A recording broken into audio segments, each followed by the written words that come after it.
Hey now, and how are you doing? Want to welcome you to the next episode of Peace, Love, and Bring a Bat. Today, we're going to definitely have an interesting thing. We're going to say thank you up first to a veteran who helps other veterans, but the veterans he was working with is four-legged. So I can't wait to bring on my friend Ryan. Ryan, how are you doing today? I'm doing great, David. I'm happy to be here. And I heard that you are into horses, which I'm really excited about because, yes, I'm the dog guy, but I found a love for horses as well. I hope we can talk about that today. Oh, for sure. Yeah, it's really a sentient being, right? You can see the love and light in the animal's eyes, and it, once you get that trust, especially a dog is a little bit easier to get that trust, but Mm. once you get the trust with a horse, it becomes completely different. You really get a bond in it. You can see them thinking while you're right next to it. Mm. That's really interesting, man. You know what? You say that, what comes to mind is types of humans, Mm. right? And people based upon like what they've been through in this human experience from childhood till now. And some of us maybe show up as dogs, but some of us maybe we show up as horses, depending upon the level of trauma of which we had. I think that's really interesting and kind of thought provoking. I don't know what your thoughts are. Yeah, no, definitely, and there's the two different, right? The horse you have to really kind of build that trust a little bit, but once you build that trust, it stays. A dog is a little easier to have that trust. They might not train, at the beginning because they want to do what they want to do, but once they trust you, you can do, really anything, and that's where people sometimes abuse that trust. Mm, But before we start, I just want to say again, thank you for your service. Make mm. sure that we do that, and I know part of your service was also to have our four-legged friends, working with them as well in uncomfortable situations. So thank you for all of that as well. You're worth it, man. Thank you for acknowledging. It was one of the best things I've ever done in my life, my military service. There's so much to gain from that type of lifestyle and experience, and but there's also a lot of it that will change you, and it's not always for the better. I Mm. feel like there's so many rabbit holes we could go down, but something that I'm passionate about is like this unmilitary training. I think that they train us to let's I know this may sound crude and brash, but they train us to be killers. But then they want us to integrate into society, right? And just be regular and have relationships and be productive in the workplace and all of that. But remember what we were trained to do, right? And so I really feel, man, that there needs to be like this unmilitary training and better integration into society.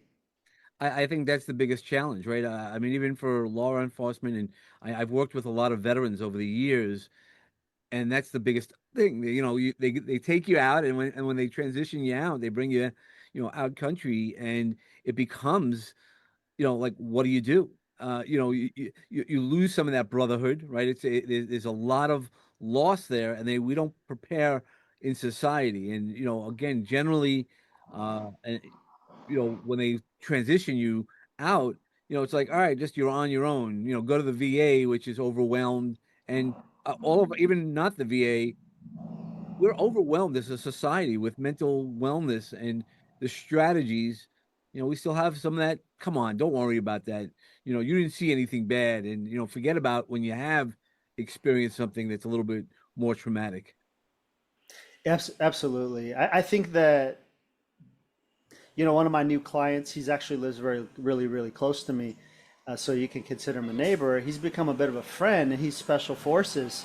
And my point is that based upon who we are to the core and how we were brought up and our perspective in present times, I think can impact how we feel and how we process trauma or difficult things. And like that individual, he's probably a bit more resilient than most in as far as how he could handle seeing really difficult things. And I say that because he had a really aggressive dog, and the way that he was able to remain calm with this dog that when it first met me wanted to eat me. It's extremely aggressive, and and it was cool to see how he was able to embody a really incredible leadership, which is part of how I operate. When a dog tries to attack me, I remain very calm, but I will address it.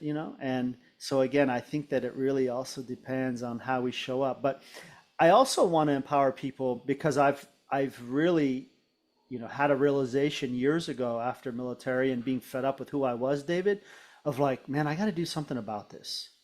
And what I did was I looked outside the VA, I looked outside traditional channels, and David, there's an amazing amount of resources and nonprofits that are serving veterans in a variety of ways, from the equine therapy to service dogs to retreats. And I just encourage our veterans to get out there and leverage those resources, because it feels good in these people's hearts that maybe they lost a child from the military service, and the way they kind of give back is they're helping other vets. It helps them feel closer to that lost loved one, right? So I just hope that our veterans will leverage a lot of the resources out there, because there's a lot, man. I was amazed at how many there are. Yeah, no, and that's great because there's so many people who just want to help and be Mhm. part of that healing. Yeah. Where years ago, I mean, part of the, my grandfather, both grandfathers fought in World War II, and they came back different than they did. And one grandfather had PTSD, but they wouldn't have called it that. Mhm. He was a sergeant, and he sent somebody up a hill who didn't come home, and he was like, "I'm not taking that responsibility anymore." Yeah. He said, "I'll shoot the gun at anybody." And they eventually brought him home to New Jersey, where he then trained. He was a drill instructor for the end of his career in New Jersey. And my other grandfather fought in Africa, and Oh, wow. he came home, saw some heavy stuff. Well, they both fought in Africa at one point, but they saw some really heavy stuff. And when you come home with that, you don't know how to unpack it. Yeah. And not to put it in the same situation, but like we were saying about the dogs coming at you, more aggressive. You don't know, right? They can't communicate, and it's really hard for our veterans to communicate what they've seen and how to transition it. You don't want to start telling people some of the stories that you might have seen. Yeah, you don't want to burden people. Maybe it's we don't think that people will understand. Hmm. And sometimes talking about it, you can relive some of it. And yeah, Mm. I totally get it, man. I just try to respect and honor wherever people are at in their process and their journey. I will share that, like, I do feel that one thing is really very, very valuable. And I was at, I think it was like a podcast event or something. And, Jocko, you know Jocko, right? Yeah. Yep. Jocko was there and they were taking questions from the audience. And I stepped up to speak and I said, Jocko, what would be your number one piece of advice for our veterans that are suicidal? And he said, purpose. He said, Mm. purpose. He's like, purpose is a huge amount of what they need. Now, these are my words, not his, trying to summarize, but he said it really can come down to purpose. And you had alluded to it, David, that we have this camaraderie and this brotherhood when we're in. Well, that Yep. gets stripped away when we get out, man. And you know what else goes away if we don't put something else in its place is our purpose. And Mm. I think a lot of my brothers and sisters, especially those that are on some type of disability, you can become a bit comfortable and you can lose your purpose and a bit of maybe identity. And that's a difficult place to be, man. So I hope that anyone listening, if you don't have purpose, to really get creative and start putting yourself out there and discover it. And I think it's never too late to discover something new that we haven't tried before. Well, that's the beauty of it, right? There's so much to do, and there's different layers. I mean, like I shared with you about the equine therapy. So, I've already been trained on the art modality, and there's a higher level. There's the Agala, and I can't wait to be trained on that. And there's always something to learn. No matter where you are, or just show up with other people. There's a lot of things. I know in the UK, I used to be friends with somebody who was running breakfast clubs, and he allowed me in on some of those things, and he goes, "You still can find your people. You just Mm, gotta figure out where and when." And there's so many people who want to reach out, like yourself, that you'd lean yourself into it, or there's so many groups, as you mentioned, who do mhm. that, right? It's no longer, oh man, what are you doing? And with training like yours, where you bring dogs into it and animals or the equine therapy. You know, can you explain that to some people what it's like to train or be part of that situation? Yeah, do you want to talk about military working dogs, or do you want to talk about the integration of how animals can teach humans lessons? Where do you want to play? Well, let's talk about the military aspect of it, just how you did the training, and then we're going to walk into the part that how it integrates with humans so well. Oh, great, great. Well, I remember, and I didn't have dogs growing up. I remember the very first dog that was mine was a military working dog. His name was Rex, and he was a huge German Shepherd. He's probably about 100 and something pounds. Really, really big dog. And this is military, so sometimes what comes with that is a little bit of hazing. So the first time I met him, they're like, oh, just walk up to him. But someone, I think he was tied. We call it staking them out. He was like tied to a tree, supervised. Like, don't worry, people. He wasn't left unattended. But it was like how I would get to go and meet him. And when I approached, he just like lunging at the back tie. He's just lunging at me and barking. And I'm like, that's the dog I'm supposed to work with, But they flipped the switch, and they got the dog to turn on, if you will, is what we call it. And that was my first impression. I was pretty intimidated, man, because I didn't really know much about dogs. The first animals that I fell in love with was horses, actually. I was about 5 years old, and my mom brought me to, and we live in like a surf town city kind of thing, not like rural or anything like that. But there was this horse on this person's property. They probably had about a half acre. And my mom would take me to go and visit this horse. And it would be there in the fenced area. And we would just come to the edge and we would feed it carrots or apples and just be in the presence of that horse. And that was the first animal that I fell in love with.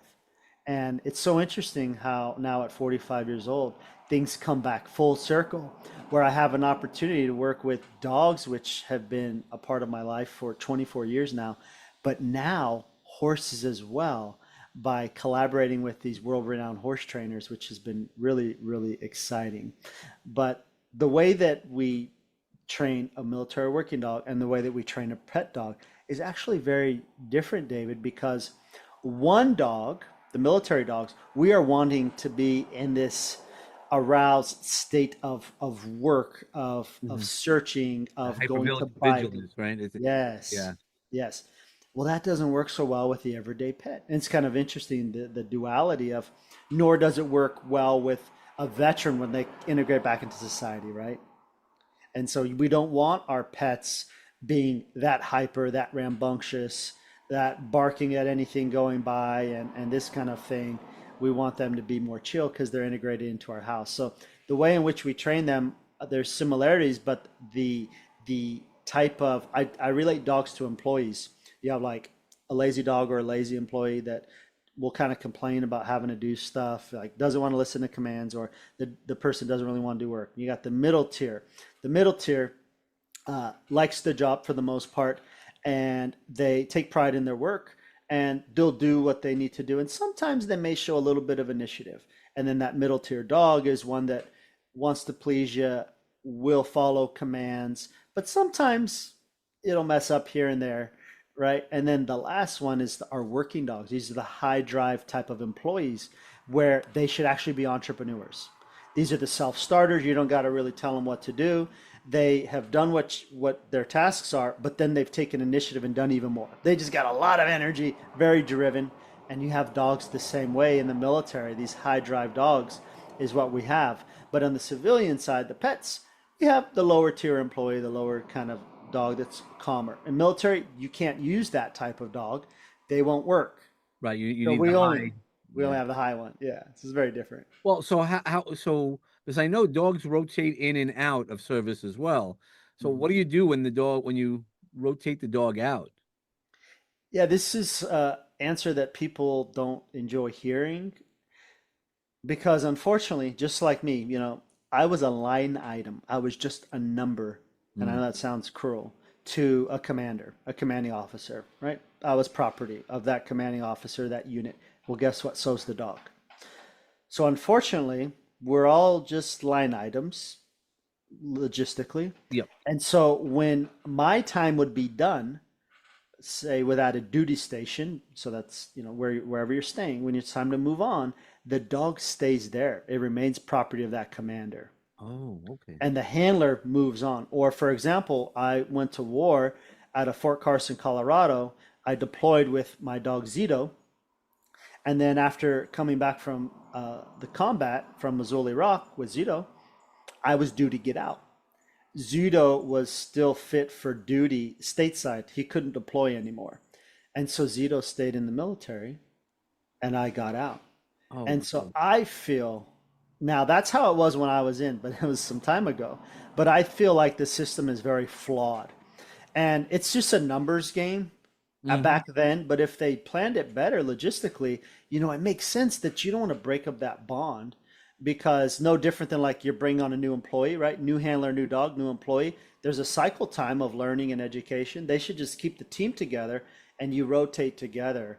But sometimes, David, what happens is the dog is retiring out and they give the handler the first choice to adopt the dog Nice. out. Yeah. Yeah, no, there's so much of the logistics. I mean, look, it's a moving part. There's a lot of moving parts, and they're human things. But I guess what happens then when the dog does rotate out? Because do we? I guess what I'm asking is much like they handle you. They give you your paperwork and kind of kick you on the butt and have a nice life. Here's the VA and things like that. Dog, what happens to the dogs? How do they transition out of service? Well, one of my buddies, his name is Jason Johnson. He has a nonprofit called Canine Hero Project. Sorry, Project Canine Hero. Hmm. Maybe a little bit of dyslexia, but those are the three words.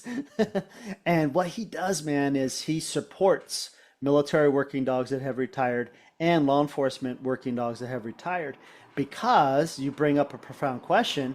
When those dogs retire out, they they don't get any VA treatment like we do, right? There is no continued medical care Mm. provided to that animal, unfortunately. And so Jason is providing that care for veterinary and a variety of services. So he found the need, and by the way, he was military police and he was a canine handler like I was. And so he found that there was a massive need, and he's done an incredible work. He's even doing things in DC to get dogs, our working dogs, more rights and benefits that they deserve. Wow, that's incredible. It's all these things that people don't realize, and that's why I appreciate you sharing this information. Just on that aspect of it, and then now we can not, and I don't want to demean we're going to transition to it but the incredible part about working with animals is that you can really see that how they're sentient beings, that Mm. how they think, how they connect, right? When you connected with Rex and Zito, there was a kind of unspoken language, right? People talk about that all the time about talking to their cats or their Yes. dogs. You have that, and then especially with horses. Horses, when you look eye to eye into something, I mean that's why when they teach us as young guy, young men and young ladies, look into your eyes when you're shaking a hand. There's something about that. How is that with training as well? I love what you just said. You said eye to eye. That is literally the name of our company, Instinct to Impact, eye to eye, because we also feel that that connection is it's truly magical. In fact, it's what I call the richness of life. It's those moments that you experience in life that fill you up fully and completely. It's things that you never forget, those moments.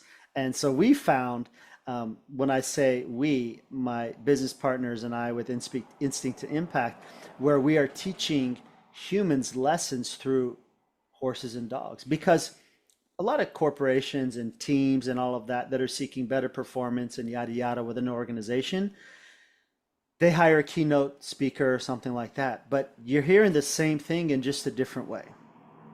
And I don't know about you, but years ago, I was told something, and I believe it to be true. And they said that words don't teach, experiences do. And so, for that reason, I figured, hey, let's do something experiential.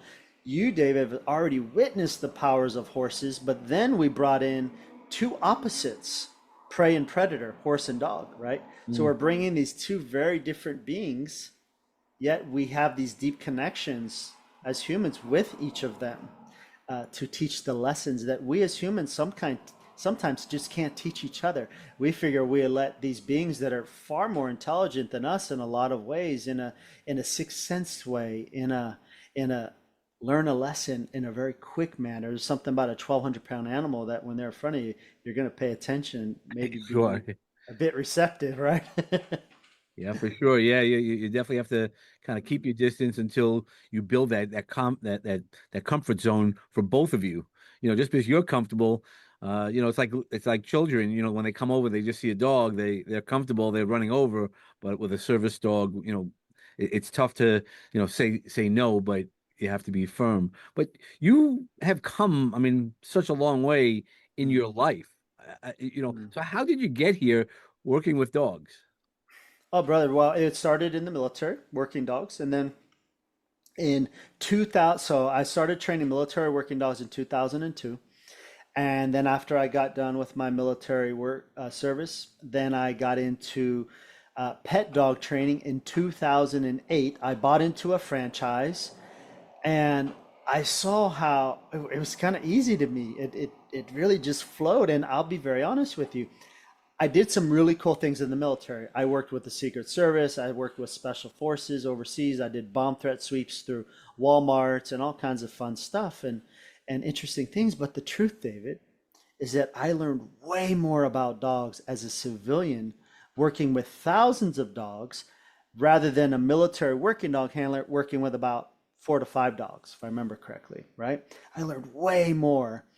And it's been a real gift, and I think that one of the most transformational things for me was dogs. Dogs really allowed me to transform who I am as a person and evolve into a man I can finally be proud of. But in all actuality, David, I've been a boy most of my entire life in a man body, right? And I can admit that because I've learned the difference now. And I think there's a lot of that out there, unfortunately, if we're Yeah, no, willing to I really agree, witness but that. you've been through a lot. I mean, again, I've checked your background a little bit, and Yeah. you haven't had an easy life. I mean, between accidents, a heart attack, and all these things that brought you here, so you know about resilience. How Yeah, how man. how do you weave resilience in your personal life with when you're training dogs, and has that interaction, that human, animal interaction work. Well, it's like when stuff goes down, are you going to panic and you do something about it? You're going to, right? Hmm. Because if you panic, you're probably not going to get a good result. But if you can resort to the foundational work that you've done, you could get a good outcome. So, for example, your dog's bolting in the street. You could freak out and panic, or you could just handle it, right? Same thing. If you get really bad news, it's understandable to freak out, but it's not really going to do nothing. It's not going to solve it. What's going to solve it is having a really great mindset, figuring out if there's a lesson to learn here, formulating a game plan to solve whatever the problem is, and going after it and staying focused on that. Because I had to learn that back before military service. I was a small-time drug dealer, and someone tried to rob me, and I tried to stab the guy, and that's why I joined the military. The guy threatened to kill me, and I ran. I ran away. I ran away like a boy, and I said to the army recruiter, I said, "Hey man, I'll join right now if you can give me two things. I want to be stationed overseas. Why overseas? Because I want to run far, far away, man. And then the other thing that I wanted was the opposite of who I was. I said, I want to be military police. You see, something within myself said, hey, you got to change, man. You got to do something different. Now, I didn't know had to change because I didn't have the environment to help me do so. And there was something wiser beyond myself that was kind of guiding me, if you will. And so that's how I joined the army, right? Well, I tried to do the good deed, and then within 6 months of my first duty station, I found myself under investigation about something not relevant to why I joined. And it's like, oh my gosh, does this stuff follow me? So I'm under investigation. I can no longer do military police duty. But what ended up happening was profound because I've always been a hard worker, David. I worked 3 jobs senior year in high school. I did the newspaper route before high school, went to school, did a short job, like a little admin thing, and then I worked at a fast food after that. And that served me in my military, and I guess it was recognized by some because even though I was pulled for military police duties, my battalion commander took me as his personal driver. He became like a father figure, and Mm. he really helped shape me those 2 years. And he told me, Ryan, you could do anything you. He said, Matthews, you could do anything you want after this, uh, as far as within our military police corps. He said, what do you want to do? I said, I want to work with dogs.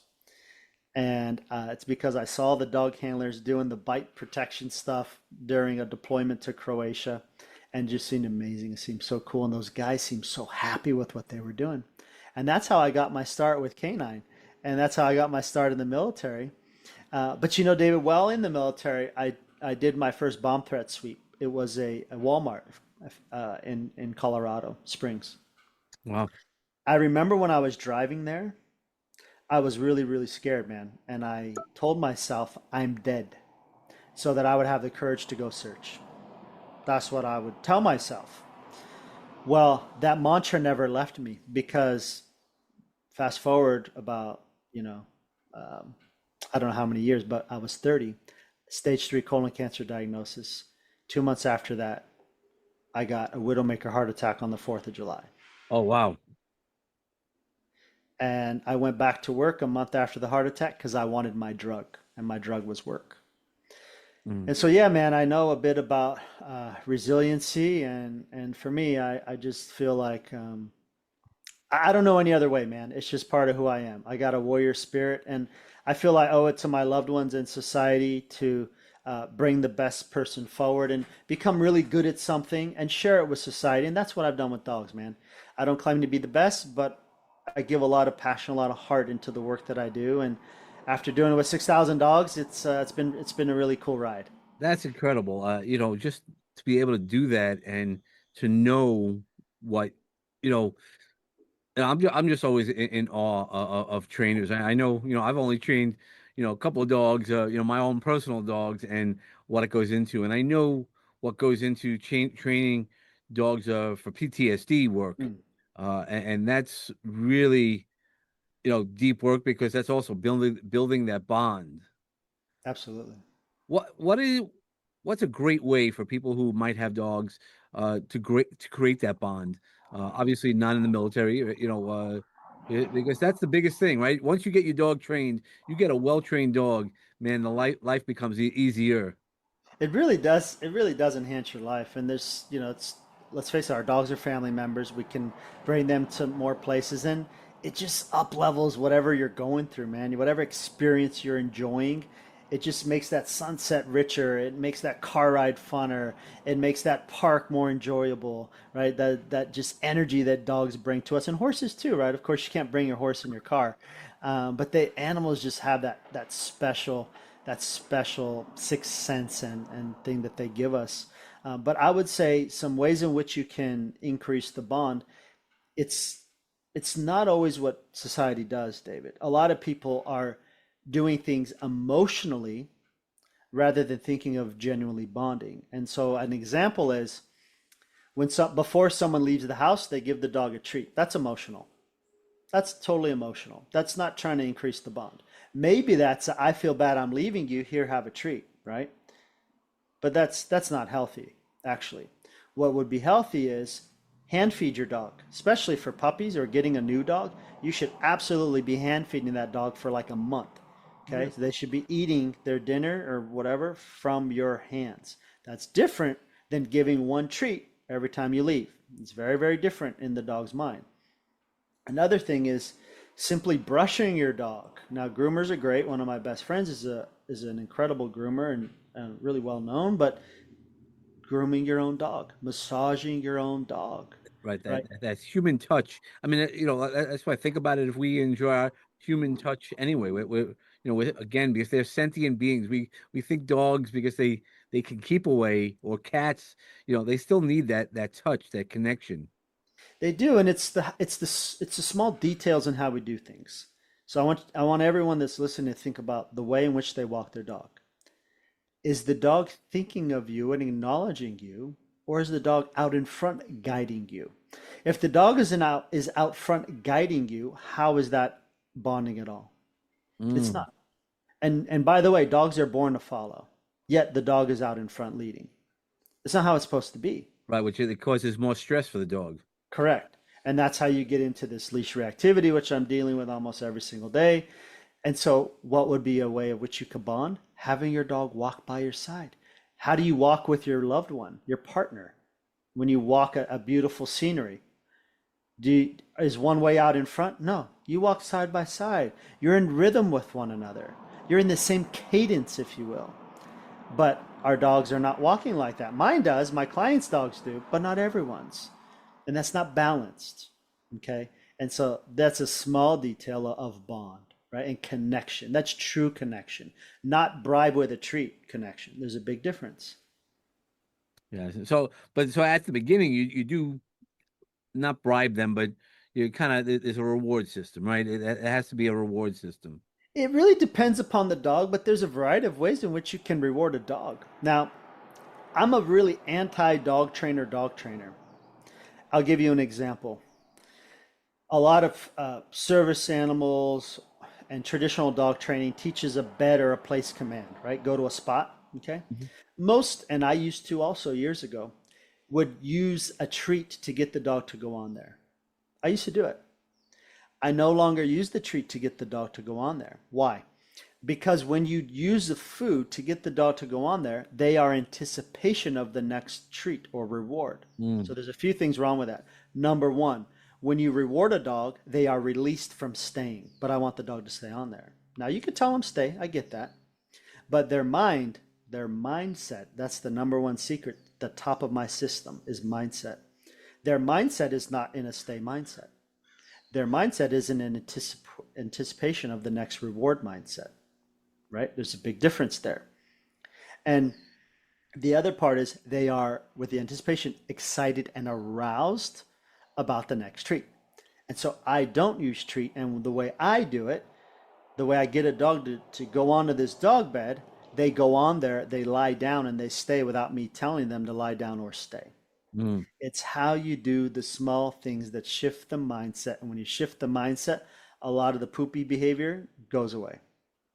Yeah, well, I guess that's exactly like humans, right? When you can shift the mindset and have the ability to see things differently, and right? When I work with people, we have them slow down. I always say I'm going to have you think quicker, but by slowing down, Oh, and wow. yeah, and That's because cool. yeah, there's a yeah. So I'll show you. So here, one of the things we'll show you. So one of the ways is using your amygdala and relaxing your mind. It's just by the easiest way, and is just by rubbing your hands in a nice small way. So you can teach this to a lot of people to reduce stress. Uh-huh. It creates delta waves in your brain. Huh. And from there, there's a lot of magic that you could do to overcome PTSD or traumatic events, as well as Huh. kind of train people or retrain yourself how to calm yourself down because it's a lot of that fight or flight response system. Yeah.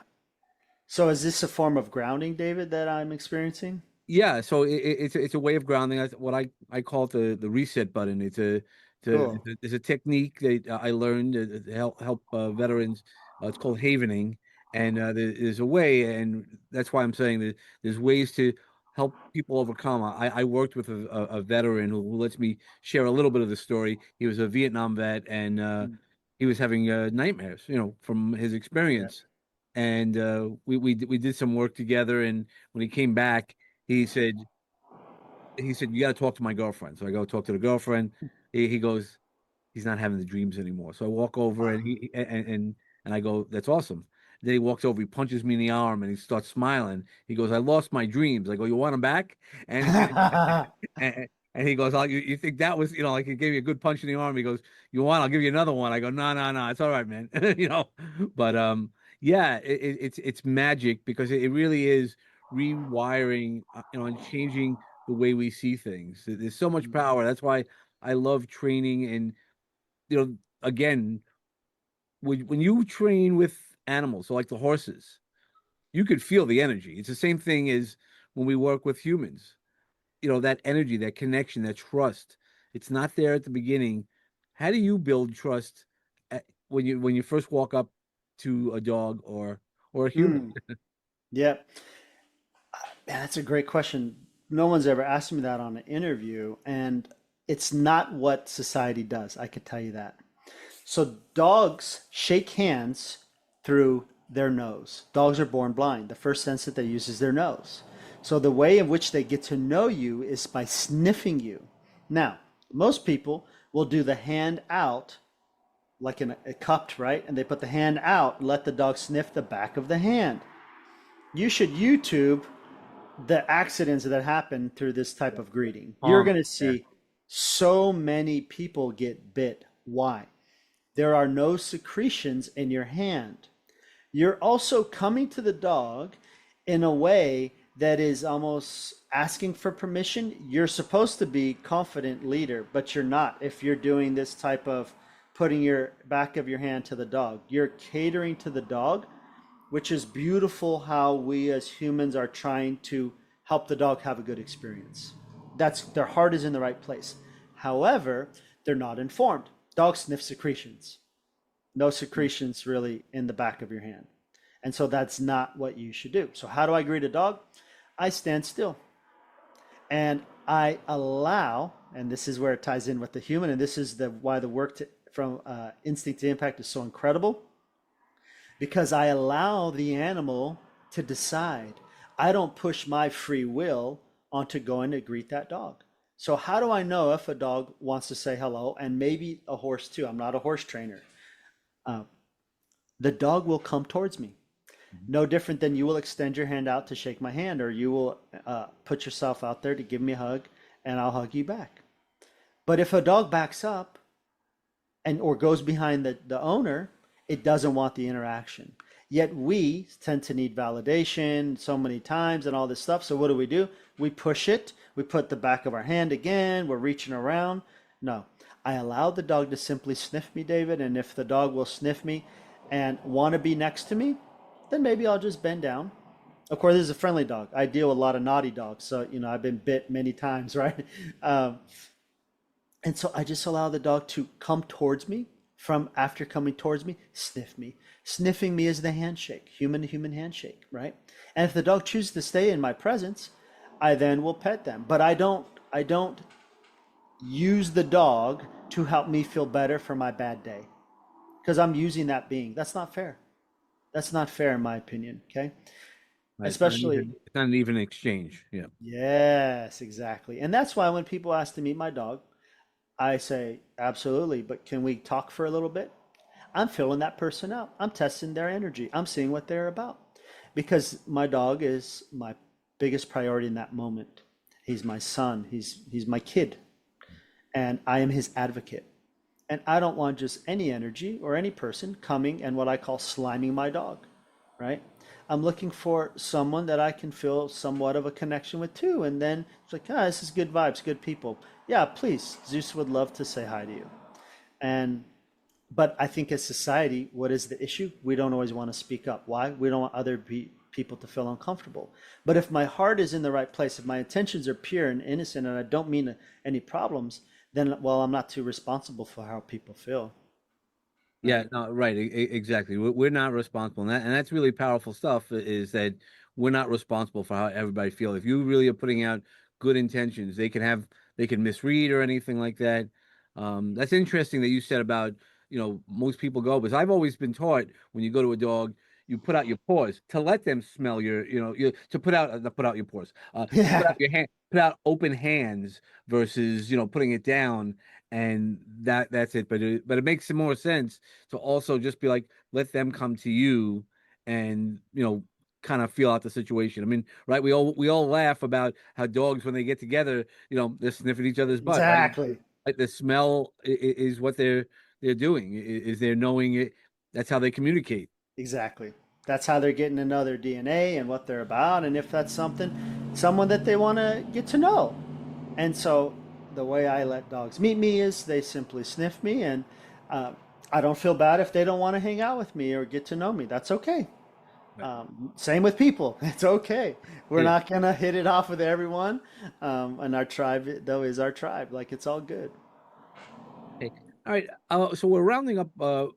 What I'd love you to do, I always have this section as part of the interview. We're going to walk into a magic garden, and if you can leave one more piece of advice, you know, what would that advice be? Man, I've faced death multiple times, David, and I lost my mom a year ago. She was 66 to Sorry to stomach hear that. cancer. Yeah, thank you for acknowledging. And there's so much noise in the world for us to get distracted by. But the piece of advice that I would give to anyone listening is like, live authentically who you are and go after whatever it is that you're wanting in life. And don't make excuses for any of it. I call it the rocking chair test. One day, David, like we're capable, right now we're capable, okay? We're capable of most anything, okay? But one day, David, when we're like, my grandma's a 93-year-old Italian, okay? She can't do everything that she once could. She's in that rocking chair. So when we're all in that rocking chair, right? We all have that day. When we're reflecting on our life to someone younger, okay? We're talking about our life. Do we have regret while we're in that rocking chair about what we didn't do? And so I just hope that everyone will take action on the things that they think that they may regret and truly keep doing the work to improve who you are as I have, because I wasn't happy with who I was, man.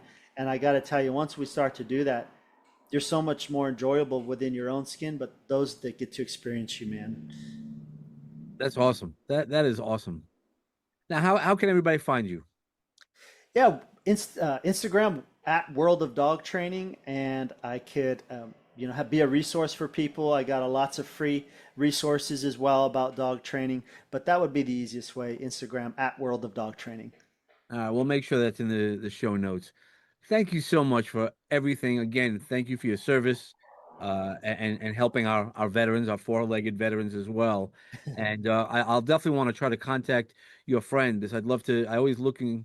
I have a charity that it's called Goons for Good, so I'm always looking for opportunities to push people to really check, great charities. Oh, I love that, man. Yeah, it was my pleasure. You have a great energy yourself. I hope that you can come to one of our events someday. Let's be in touch For with sure. Instinct to Impact. I think you would love meeting our horse trainer, Steve Ross and Sydney Jackson. They're incredible horse trainers, and the work is pretty magical when we can let the animals teach us lessons. Yeah, let's make it happen. Let's figure out how we can make that happen. 100% sure. That's what I love to do, and uh, that's what you know. I've been given the talents, right? There's the old saying of find your talents, and then the rest of your life. Once you find your talent, give it away the rest of your life. And Yes, I'm lucky enough to have some talents, and I'm trying to give it away as much as possible. I love that, man. Well, thank you for doing that. Thank you so much. Okay, and everybody else is always, wishing you peace and love in your life as your foundation. And when you do need to bring a bat, bring awesome thoughts. Be authentic today and hit your sweet spot. Thank you so much.